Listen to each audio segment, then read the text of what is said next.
নমস্কার বন্ধুরা, welcome to পিথিস kitchen. আমি আবারও হাজির হয়ে গেছি তোমাদের সাথে নতুন একটা রেসিপি নিয়ে। গরম ভাতে আলু দিয়ে এই রকম রুই মাছের ঝোল হলে আশা করি আর কিছুই লাগবে না। চেষ্টা করেছি রেসিপিটা একদমই সিম্পল রাখার, যাতে খুব সহজে ও তাড়াতাড়ি এটা বানিয়ে নেওয়া যেতে পারে। রুই মাছের ঝোল তো অনেকে অনেক রকমভাবে তৈরি করে, কিন্তু আমি যেভাবে করেছি একবার হলেও অন্তত বানিয়ে দেখতে পারো। আশা করছি সকলেরই ভীষণ ভালো লাগবে। তাহলে দেখে নেওয়া যাক আমি আলু দিয়ে রুই মাছের ঝোলটা কিভাবে তৈরি করি। প্রথমে আমি এখানে রুই মাছ নিয়েছি, মাছগুলো ধুয়ে পরিষ্কার করে রেখেছিলাম। এবার লবণ হলুদ মাখিয়ে নেব, আর তাতে দিয়ে দেব 1 চা চামচ সর্ষের তেল। সর্ষের তেলটা দিয়ে মাছ যদি আমি মাখিয়ে নিই তাহলে মাছটা হবে স্মুথ, আর ভাজার সময় একদম ছিটকবে না। মাছগুলো মাখিয়ে নেওয়া হয়ে গেছে, এবার আমি 15 মিনিটের জন্য রেখে দেব। তারপরে মাছে দেওয়ার জন্য আমি এখানে আলু নিয়েছি, আর নিয়েছি একটা বড় সাইজের টমেটো, যেটা আমি টুকরো করে কেটে নিয়েছি, আর আদা, কাঁচা লঙ্কা আর শুকনো লঙ্কা। এখানে আমি আদার পরিমাণটা একটু বেশি ব্যবহার করব। আর নিয়েছি 2টো মিডিয়াম সাইজের পেঁয়াজ। দেখো আলুগুলো আমি কেটে নিয়েছি। এইবার একটা পাত্রের মধ্যে জল নিয়ে আমি আলুগুলো ভিজিয়ে রাখবো, যাতে করে আলুগুলো কালো না হয়ে যায়।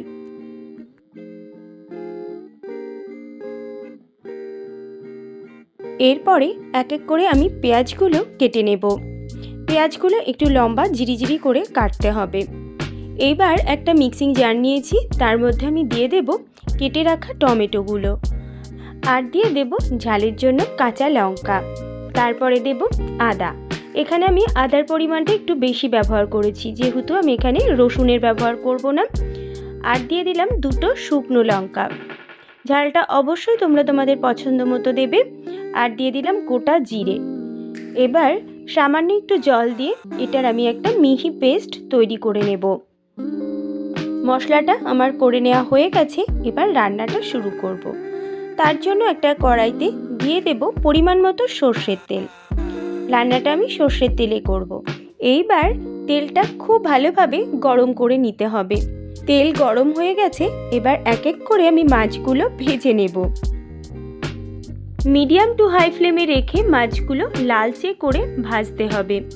মাছের একটা দিক ভাজা হয়ে গেছে, এবার আমি অপর দিকটা উল্টে দিচ্ছি। এরকমভাবে উল্টে পাল্টে মাছগুলো আমি খুব ভালোভাবে ভেজে নেব। মাছ ভালোভাবে ভাজা হয়ে গেছে, এবার তুলে রাখবো। মাছগুলো তুলে নেব, তারপরে ওই তেলের মধ্যেই আলুগুলো আমি ভেজে নেব। সামান্য একটু লবণ দিয়ে আলুগুলো ভেজে নিতে হবে। খুব বেশি ভাজার প্রয়োজন নেই, 50% আলুগুলো ভেজে নিলেই হবে। আলুগুলো ভাজা হয়ে গেছে, এবার আলুগুলো তুলে রাখবো। আলুগুলো তুলে নিয়েছি। এবার কড়াইতে যেটুকু তেল আছে এই তেলেই কিন্তু আমি রান্নাটা করব। খুব বেশি তেলের আর ব্যবহার করব না। দেখো ওই তেলের মধ্যে আমি ফোড়নে দিয়ে দিলাম গোটা জিরে। এবার ফোড়নটা একটু ভালোভাবে ভেজে নেব। তারপরে আমি এর মধ্যে দিয়ে দেব ঝিরিঝিরি করে কেটে রাখা পেঁয়াজ। পেঁয়াজগুলো আমি হাই ফ্লেমে ভাজবো। সামান্য একটু লবণ দিয়ে কিন্তু পেঁয়াজগুলো ভেজে নিতে হবে। আমার চ্যানেলের এই রান্নাগুলো যদি তোমাদের ভালো লাগে তাহলে লাইক, কমেন্ট ও শেয়ার করে দেবে। আমার চ্যানেলের নতুন বন্ধু হয়ে থাকলে আমার চ্যানেলটা সাবস্ক্রাইব করে নিয়ে পাশে থাকার অনুরোধ করব।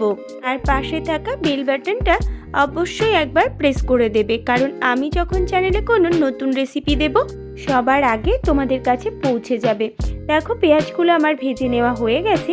এইবার আমি এর মধ্যে দিয়ে দেব আগে থেকে বেটে রাখা মশলার পেস্ট, আর দিয়ে দেব মশলার বাটি ধোয়া সামান্য একটু জল। এবার লো টু মিডিয়াম ফ্লেমে মশলাটা আমি ভালো করে কষিয়ে নেব, যতক্ষণ না পর্যন্ত আদা টমেটো কাঁচা গন্ধটা চলে যায়। মশলাটা আমার ভালোভাবে কষিয়ে নেওয়া হয়ে গেছে। এবার আমি এর মধ্যে দিয়ে দেব একটা ছোট ছোট টুকরো করে কেটে রাখা টমেটো। এবার টমেটোটা দিয়ে আমি সামান্য একটু লবণ দিয়ে দেব, যাতে করে টমেটোটা খুব তাড়াতাড়ি সেদ্ধ হয়ে যায় আর মশলাটা যেন চারিদিকে না ছিটিয়ে যায়। এবার দেখো মশলাটার সাথে টমেটোগুলো ভালো করে কষিয়ে নেব।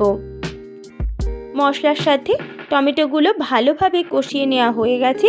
এবার আমি এর মধ্যে দিয়ে দেব পরিমাণ মতো হলুদ আর দিয়ে দেব কালারের জন্য কাশ্মীরি লঙ্কা গুঁড়ো। এবার সব কিছু একসাথে ভালো করে মিশিয়ে নিয়ে আবারও কষিয়ে নেব 2-3 মিনিটের জন্য। আর মশলা যত ভালোভাবে কষানো হবে রান্নার টেস্টও কিন্তু ততটাই সুন্দর হবে। দেখো মশলাটা আমার খুব ভালোভাবে কষিয়ে নেওয়া হয়ে গেছে। এবার আমি এর মধ্যে দিয়ে দেব ভেজে রাখা আলুগুলো।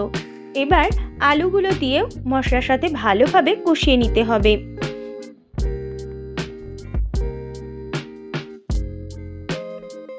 আলু মশলা ভালোভাবে কষিয়ে নেওয়া হয়ে গেছে। এবার আমি এর মধ্যে দিয়ে দিলাম জল। ঝোলটা যে যেরকম পছন্দ করবে সে সেরকমই কিন্তু ঝোলটা ব্যবহার করবে। আর এখানে আলুগুলো তো 50% সেদ্ধ হওয়া ছিলই, সেই বুঝেই কিন্তু জলটা ব্যবহার করতে হবে।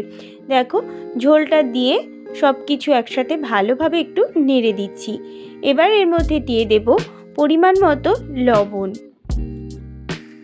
লবণটা দিয়ে সব কিছু আবারও ভালো করে মিশিয়ে দিয়ে এবার আমি একটা ঢাকা দিয়ে 5 থেকে 7 মিনিটের জন্য মিডিয়াম ফ্লেমে রান্নাটা হতে দেব। দেখো 5 থেকে 7 মিনিট পরে আমি ঢাকাটা তুলে নিচ্ছি। এবার আমি ঝোলটা একটু নেড়ে দেব, দেখবো আলুগুলো কতটা সেদ্ধ হয়েছে। আলুগুলো মোটামুটি সেদ্ধ হয়ে গেছে। এবার আমি এর মধ্যে দিয়ে দেব ভেজে রাখা মাছ। আলুগুলো সেদ্ধ হওয়ার পরে কিন্তু মাছটা দিতে হবে। আর এই মাছ দিয়ে খুব বেশিক্ষণ আমি ফোটাবো না, 3-4 মিনিট দিয়ে নিলেই হবে। মাছ দেওয়ার পরে খুব বেশি ফোটানোর দরকার নেই। এবার মাছগুলো একটু ঝোলের সাথে মিশিয়ে দিতে হবে। তারপরে 3 থেকে 4 মিনিট আমি মিডিয়াম ফ্লেমে ফুটিয়ে নেব। 3-4 মিনিট ফুটিয়ে নেওয়া হয়ে গেছে। ঝোলটা প্রায় আমার রেডি।